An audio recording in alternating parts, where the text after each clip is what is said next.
দেৰি লাগিছে নি সেইকেইটা বাচন ধুওঁতে হা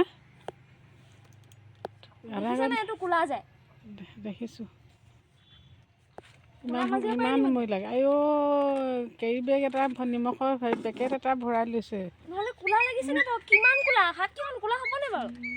চাবোন দিলে দেখোন গুচি যাব টেঙা মাৰি দিলে এইবোৰ ভৰাই ল'ম নহয় অকল এটা কামত লাগি থাকিলে নহ'ব ন আৰু বহুত কাম আছে কৰিবলৈ আজি বিহু উৰুকাৰ দিনা ইমান এটা কামত ব্যস্ত হৈ থাকিলে নহ'ব মোৰ ভাগৰ লাগিছে মই নোৱাৰোঁ কৰিবই লাগিব সোনকাল কৰা হা পালি চাত আহিছিলি